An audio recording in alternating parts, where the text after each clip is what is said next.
Welcome to Section 31, episode number 340. I'm Dan Hammond. And I'm Rogue Schindler. This week, we have our overdue discussion of the events at Comic-Con, the San Diego Comic Convention, from a week and a half ago, 2 weeks ago-ish. Plus, well, let's just start with that because we'll be talking about that for a while. My wife went and had a great time. I was in Northridge at a softball tournament, but you went and had a great time, I'm sure. We kind of went, and the time we spent there was decent. Well, okay. It's a four and a half day show. Uh, What do you mean you kind of went? Were you up? You couldn't make it to the we show the first just couple of days because you were costuming?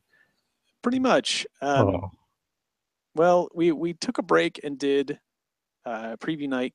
Caitlin's dad and I were feeling all right. We got the sail to hoist properly for our skit, and we're like, "Hey, that worked! All right, we're out of here."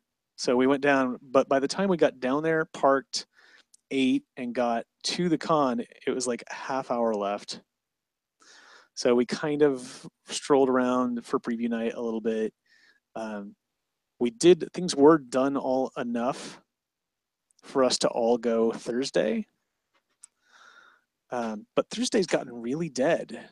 They've really skimped. They used to be really good about divvying up the schedule, so there was pretty high level stuff on every day. Not so much recently. It's been really heavy on Friday and Saturday. Thursday, both Thursday and Sunday, both of the big rooms, Ballroom 20 and Hall H, were just walk in. In fact, they actually have cut back so much that there's actually no programming in the Ballroom 20 on Sunday. And we went to a Battlestar Galactica reunion. That was pretty cool. But like it was, the reboot? Yeah. yeah. So it was, the Ron Moore and David Icke, and they had President Roslin and Boomer and Six, and a couple of the guys. There was like Hilo and Chief and Anders. So not exactly A-listers, but I was kind of hoping for, Eddie did a video. I guess he was billed early, but Edward James almost was not able to make it. So it was kind of okay. It was, it wasn't as emotional and charged as the Firefly reunion was a couple years ago, but it was still kind of fun. But there was just not a lot going on, which suited us fine. We just wanted to relax. We walked around in costumes. We did a Yavin family with 3 Rebel pilots and General Dodonna. So we got a lot of pictures for that. That was fun. There was I think the highlight and low light was they made these, those, what do you call them? Big wheel? The little like actual motorized cars that they used to have when we were kids, and we never had one because they were really expensive. They make speeder bikes. Not speeder bikes, sorry, land speeders. All right. Wow. Okay. And, It's like and pedal powered? no, they're electric. Oh, nice. Yeah, and they had them in a little corner so you could pose with them. And we tried, I think, 4 different times to set Laura down in one and get a picture of her, particularly in her pilot outfit. She was not having it. We have a very good picture of a very angry baby pilot screaming in her land speeder. But that was probably it. So we did that. Friday we did have a good day. We continued our streak of going to the 100 panel.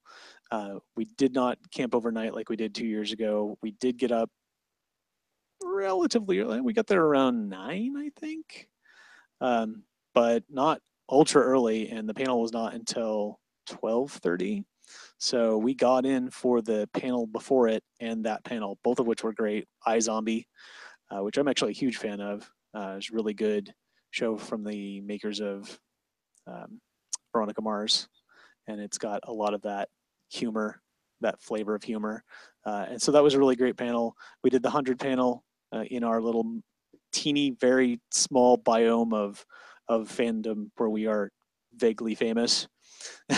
They recognized the baby and watched her run around and completely failed to answer a question that we asked, which was beyond the point. We just wanted to, wave and have them introduced to the baby. So that was entertaining. And then we were very excited. We're going to be very responsible. We still had some work left to do. So we're like, okay, we got here. We did the morning. We still got some things left to do. Let's go ahead and take off for the afternoon. Go home. I was exhausted. I had been trying to find a time to nap for like 4 days in a row and just not doing it and not getting to bed early and not anything. So, all right, we'll take the baby home. She can take a nap. I can take a nap. Caitlin can finish the last thing she needs to work on. And as we're driving home, Caitlin's dad, who had stayed home that day, called or texted and said, now don't panic, but there's water all over the floor. I think something is flooding. Oh, lovely. So that was that nap consumed. Just gone. We got really lucky. It was nothing major broken. It was actually just a clip on the hose got loose and the washer shook the intake hose off.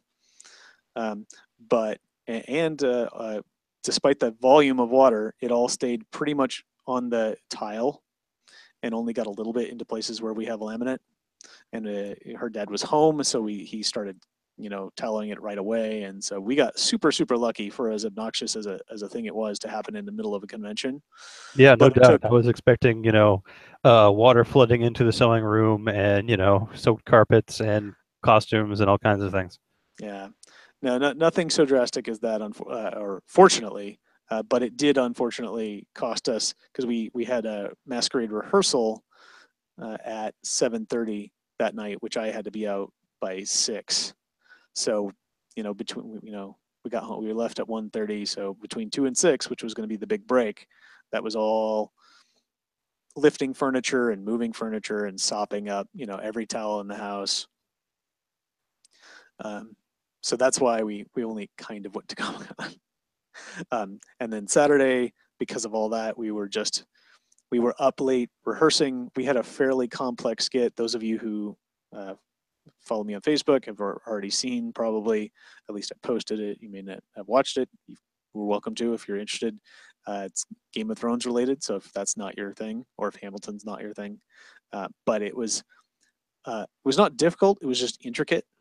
And so we had to go through a lot of material and repeatedly to get it down. And so we rehearsed from 7:30 to like 11:30, almost midnight. And we packed up our big platform and boat because we made a rolling 4x8 platform with railings and a 12-foot mast that deployed a 9-foot sail with a big Targaryen symbol on it. Which looked pretty freaking awesome when it worked on stage, but we wanted to get used to having it and doing the rigging, timing, and everything. And so we rolled it into my office where we rehearsed. We got to use Nice. the big. You had enough room there to have like a stage-like area? In the first floor, we have a multi-purpose room that they use for big conferences, like 100 or 200, probably like 2 to 250 people's worth of seating for like big speaker style events that they have every now and then. And I asked my office manager and he asked the building manager and they were like, sure, like, yeah, Friday of Comic-Con, we're not going to be busy at all. So they let us roll in there and stay, 2 hours past our reservation. Nobody cared. We cleaned, we moved everything around to make space. We cleaned up afterwards, had pizza. So that worked out really well. Especially since Comic-Con has gotten super strict about a lot of things this year. That was actually the theme I sort of noticed most about my experience this year. But they closed off the back stairs that used to be open to the public. You had to have a badge to get indoors, but you could come up the back stairs and hang out, see people. go to meetups or whatnot, and that's where we used to rehearse. We used this patio on the mezzanine level of the back of the convention center, and we had enough people that didn't have 4-day badges this year. I was like, well, let's have it offsite because it might be tough for people to come down and park, and it turned out to be a good thing we did, because we would have had nowhere to go otherwise.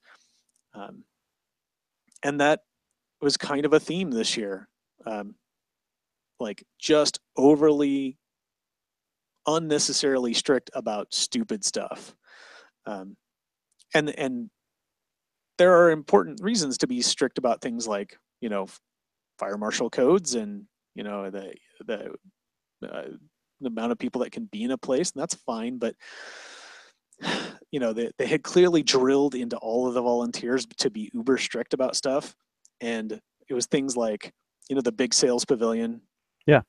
in the center, and you go through, you pick up your bag after you get your badge, and then there's this big empty quarter central area, and that's where you are, and they've just shoved this pile of stuff at you. They don't even put it in the bag for you anymore. They're like, here's your pile, here's your stuff, go. And so people are stopping to put their stuff in their backpack or put their stuff in the bag they give you and sling it. It takes 10 seconds. Or throw it away if they don't want it. And if you stop for like 2 seconds, there was a big burly volunteer being there, you can't stop here, you have to keep going.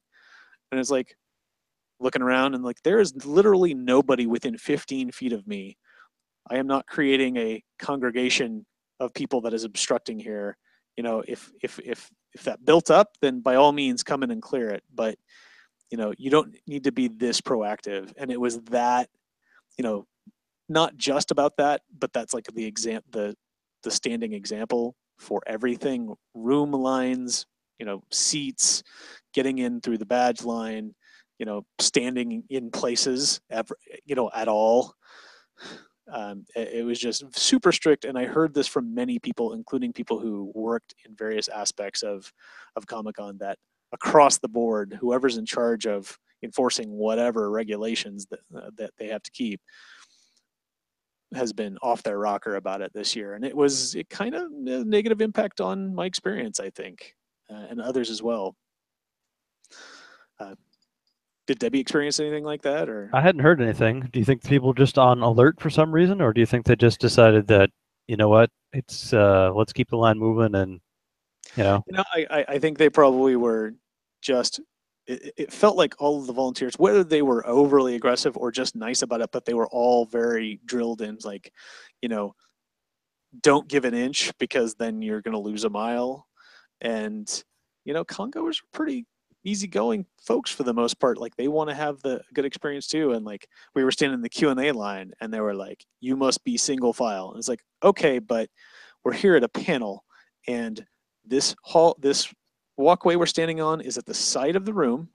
It's 10 feet wide, which is about 5 people wide, and we're at the against the wall of it. I think we can be offset by like 6 inches every other person, so that we can see past whoever's in front of us to watch the panel that we're waiting to ask a question for.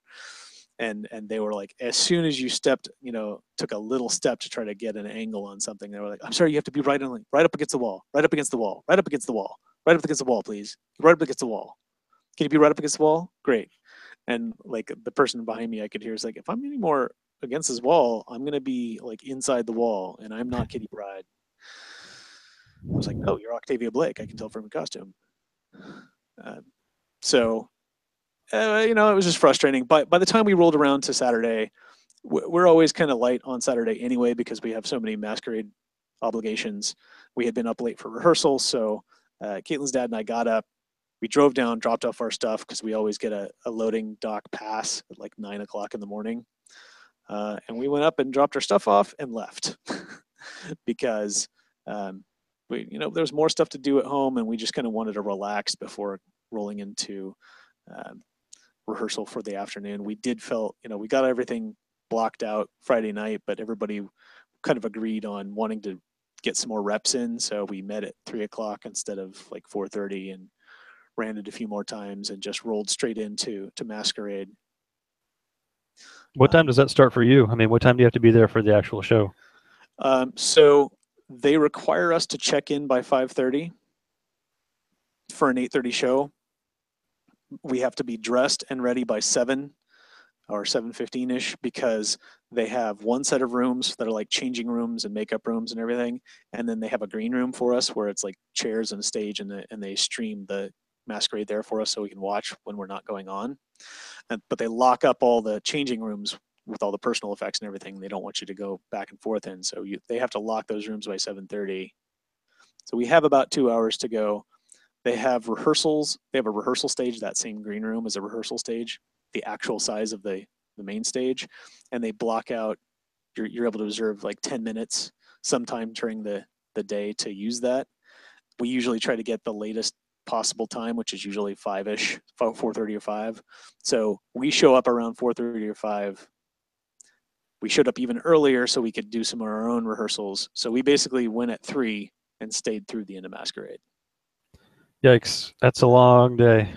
Yeah. So that's why we were like generally there's not any other Comic-Con stuff that we're going to do that day. Sometimes we go down and walk around the floor a little bit casually, but not this year. It was just needed some time away to refocus. So we came in at 3, we rehearsed till about 5. We took a break, bathroom and food break, and then 5:30 it was, get in costume, get in makeup, get ready to go, and let's roll. And then Masquerade starts at 8:30. It goes until about 10:30 or 11.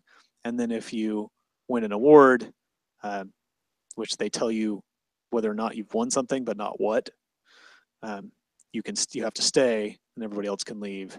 And so we stay for another probably 45 minutes to go through all the awards. So, which we did win. That was nice. We got an award from Sideshow Collectibles, the Wow Factor Award, Nice. which was cool. They appreciated our skit, which we did. We did come together. It was great. Our chairman Charlie joined us this year, in addition to some of our other local players. Brian used to play, so he was there with us, and we did the story from Game of Thrones, just of Daenerys, Dany, Mother of Dragons, to the tune of the opening number from Hamilton, which is kind of, if you're not familiar with it, it's the story of his life up until the beginning of the play. So we did the story of Dany through all 6 seasons of the show up until the season premiere, which was the week before Masquerade. Nice, very well timed. It was very nicely timed, and we actually came up with it 14 months ago after the season finale last season, and then we had the baby, so we couldn't do it last year. So we were really excited that they delayed the premiere this year so we could still get it off and have it be timely.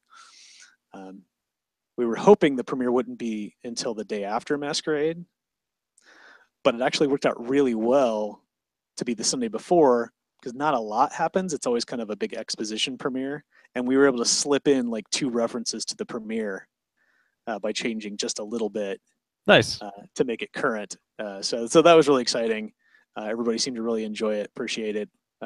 We had the big ship sail out with Dany on it for the ending, and the big Targaryen sail come down. Caitlin was Dany. She had 2 costume changes in the middle of a 4-minute song, which was really impressive. Everybody really was impressed with that. So it went off really well. We had a great time, and yeah, we were very excited. So that was a good way to kind of roll into the last day of con, and just walk around, be casual, and enjoy it stress-free finally. So so you said you got there pretty early and you stayed past, I'm guessing, midnight. Yeah. Yes, we did not get home. So to load in, they let us go to the loading docks, the back in the convention center. We go through the freight elevator and get all our stuff there. There is no such allowances at that time of night. So we have to get all of our stuff out somehow through conventional means. And that basically meant a lot of our cast sticking around and being very helpful. Now, luckily this year, in many years past, I've just driven one of our cars up into that bus area and just kind of completely ignored the security people that they have at the front. It's kind of a little overdone now. It's too tight to be able to get that off. But we did have a rolling platform for the boat, so that Right. So helped you a just loaded that up lot. and sailed off So to your car. yeah, we loaded it up. They wouldn't let us take it down the escalator, and it was too big for the main elevator. So we loaded everything off the boat into the elevator, carried the platform down the stairs, then reloaded it off of the elevator, and then rolled it off to the parking garage. So that was a lengthy process.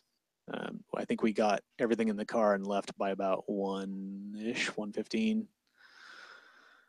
Yikes. All right. Well, congratulations on your victory. Thank you. Was it? I mean, I seem to remember back in the day there weren't as many awards. Am I right? Yes. Some. Well, yes and no. There are two categories. There are the trophy awards, which are awarded by Masquerade, the trophy level. They still call them trophy awards, even though only Best in Show gets a trophy now. And those are 5, 6, 7 awards, I think. Best in Show, Judge's Choice, Best Craftsmanship, Best Recreation, and then they have Most Humorous, and then they have 2 honorable mentions that they leave open categories for, so that they can like make up whatever they want. There used to be a Best Presentation.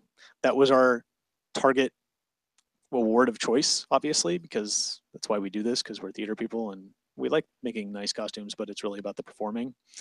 And then for a while it was honorable mention, Best Presentation for a while, and now they've just completely gone. I think I count ourselves lucky that we got an award at all this year. They really seem to be refocusing on craftsmanship, despite the website advertising Masquerade as not just a costume contest, but a presentation contest. But not this year. Literally every trophy level award was to a single person costume. Who just walked out, spun around, and then left? Yeah, and some of them come up with clever things, and that's fine, that's great. And some of them were just really good costumes, and they do walk-ons, and that's also fine too. But there also needs to be a level of, they bill it as entertainment, and people, no offense to those costumes, but people don't stand in line around the building all day to try and get into the Masquerade for single walk-on costumes. They come in for hopefully to be entertained in addition to that. So, which is kind of where we come in. Unfortunately, they seem to be shying away from awarding those. They can't control how the company awards go, and that's the other category, which is anybody and everybody who wants to give an award can. They can sponsor an award, and a lot of them are like DC sponsors the best DC Comics costume. So not all of them are going to qualify for all of these company awards. There used to be a Star Wars award. For some whatever reason, Lucasfilm is not doing that anymore. There's a best anime and so forth. Costume College does a best craftsmanship or like best potential, and they actually award a scholarship to go to Costume College, which is a convention where you basically go and learn how to make, like advanced costuming techniques. So then you get the random, like Sideshow does basically the best wow factor. So that's what we got because it was, yay, dazzling and exciting, and everybody went, wow. There's an audience favorite, which is kind of the big non-trophy award. That comes with $1,000 and a trophy from, and sometimes they vary from year to year. A couple years ago, we got the Max Acer Award, which was just some mysterious guy who was like, I've discovered this Masquerade and I'm going to take $10,000 and donate it to this. And I want to give $5,000 to the most heroic costume. And I want to give $3,000 to the most, exciting story, and the $2,000 to this. And we got one of those. So it's kind of weird to know what's going to happen with those. And the story words change from year to year. So sometimes there are more and sometimes there are less. And we could just never tell. And so we had a long history for a while of getting trophy awards, and people would be like, oh, that's great, it's a good job, and you got a like Judge's Choice or Best in Show. What does that come with? And we're like, we got this medal. Yay. And then, like a couple years ago, we got a couple years in, we got lucky. A couple years in a row, we got audience favorite and a couple other awards like the Max Sacer award that I talked about that came with cash prizes, so we could kind of defray some of the costs. Yeah, nice. Amongst our group. But yeah, you never know. You can never tell what's going to happen. Sideshow comes with a gift certificate for Sideshow, which is that's great. It's a couple $100 off of something that's like thousands of dollars. So, it is what it is. It's nice to get awards, come back out and get cheers, but we were so psyched after we came off stage. And that's always like the goal feeling, is like not to be like, okay, good. I hope we did that well enough to get an award, but to come off and be excited with everybody and, be like, oh, that was so fun. That went so well. I don't remember half of it. And I think I hit my mark and I screwed this up, but I covered it. And, just nice. Being really excited with everybody. And, almost half our group was new this year, because we kind of got started late and a lot of our regulars just couldn't do it or had already made other plans. And so we get to work with a lot of people we hadn't worked with before, or friends that we had worked with but hadn't done Masquerade before. And so that, we kind of got a little self-conscious because at least two different people in a group were like, oh my gosh, we get to be in one of your legendary Masquerade entries. like, please don't get your hopes up, because I really don't know how this is going to go. Nice. Well, congratulations on the win. Have you already started making notes for what you're going to do next time, or is it usually a you wait a month and then think about it? The running joke is, it's 4 weeks leading up to if I never want to do this again, why the hell am I doing this? And then a month of euphoria leading off of the night after, where like, oh my god, this is so amazing! I can't wait till next year. And right now I'm I got some of that, but I'm also like, okay, we need to really, because we really underestimated. Like we planned a little bit for how much more time we would need to try to get stuff done with the baby, but we did not plan nearly enough for how much extra time we would need to get stuff done with the baby, and we really had to triage a lot. So I think when and if we do it again, we're gonna have to really be careful about planning. There's one idea that we've had for a couple of years that has been in the brainstorming area, and I have like 3 different ways we could do it, and I would be happy with any of those. And if nobody else comes up with anything they want to do, I would be interested in throwing that out in the ring again. But I am not in any major rush. Yeah, understood. To do that. In fact, I am so happy I threw any notion of doing any new costumes for Dragon Con out the window. I'm just excited to cruise into Gen Con, not something I have to prepare for at all. Just go play games. We've already You're not going to dress as the Avatar again? I'm not going to dress as the Avatar again. All right. I'm not going to do any costumes. I don't want to have to. I tentatively was thinking about playing in Masters. Nope, out. Do not want to have to do any preparation. I just want to relax for a few weeks and not have the stress of any project planning. I'm just going to go and play whatever's there, and I'll take some ACG decks because that's not really ACG decks. Work. I'll take a 1E deck that I've played at least once and see how that goes. Yeah. But I agree. And tribbles. Definitely play tribbles. Yeah. Yeah. I'll bring tribbles. Hey, there's another game that I've been playing. I demoed it at Origins. It's called Star Realms. I was traveling for business this week with one of the locals from the gaming group, actually, and we went to not a pub. It was like they call it a game parlor where they serve alcohol, and there's a wall full of games, and this happened to be one of the games that was there. So I was like, hey, I've been playing this. So we played it for an hour or so. We both agreed that at various levels, some of our children would enjoy this game. So there's a Kickstarter going on now for another version of it. I've been playing the app on my phone over and over again. They have organized play casual organized play at Gen Con. So maybe I'll drag you over Ooh, there. It reminds me of what's the Marvel game where you're building a deck? Legendary. Kind of like that. Kind of like Ascension, if you remember that one. Yep. There's cards in the middle and everyone's buying from what's there, Hmm.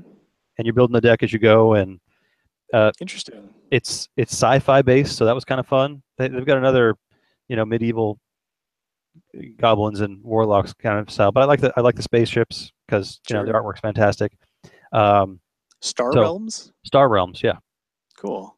Uh, I'm probably going to back the Kickstarter. I haven't decided if I'm going to go all out and get the $65 level or just the $30 level. But the $65 level gives you all the bonus Kickstartery things and all the other things that I haven't really dove into yet. But Hmm. um, I was at my friendly local game store and they had packs of it there, and they had the promo pack from last year, so I bought that for a couple of bucks, and uh, I've been enjoying it. I haven't been enjoying it enough to spend the money to buy into it, but I think the Kickstarter. This is the third version. They had the premiere set, and they had like a second set that you can all mix it all together. This is the third set, and again, you could shuffle everything together, but I figure the third set by this time they've gotten rid of all the cards from the first set that were kind of a little bit overpowered. You see that one come up, you've got to buy it. Doesn't matter what faction you're playing. Sure. So I'm looking forward to it. I don't know if they're going to have anything playable from the new game at Gen Con, but I'll definitely be hitting up their booth. If nothing else, to get another postcard so someone else locally can play for free uh, via the Nice. app. So, uh, It's funny. It's funny yeah, that you compare it to Legendary because that was one of the first things I thought of was last year they came out with Firefly Legendary, and one of our biggest, aside from it being Firefly and really cool and a lot more cooperative based, we really enjoyed how they kind of fixed all the little mechanical issues that we had with main Legendary. And there is another Legendary version coming out. They're coming out with Buffy the Vampire Slayer this nice. year, and so All I was right. kind of on the fence. And like, I know I'm a huge Buffy fan, but I don't know how much other of our group is. And I mentioned it Friday, and people seemed pretty excited. So if they do that again and have a continue to upgrade those mechanics, I might If probably nothing check else, that out. definitely we'll get a demo. That's for sure. Oh yeah, Yeah. absolutely. So, random other games. We've got I owe Mac for the True Dungeon. I gotta pay for that ticket. Um, That too. Yeah. you know what? I finally got rid of my old TV and got a new TV. It's nice. It fits the space. Ooh.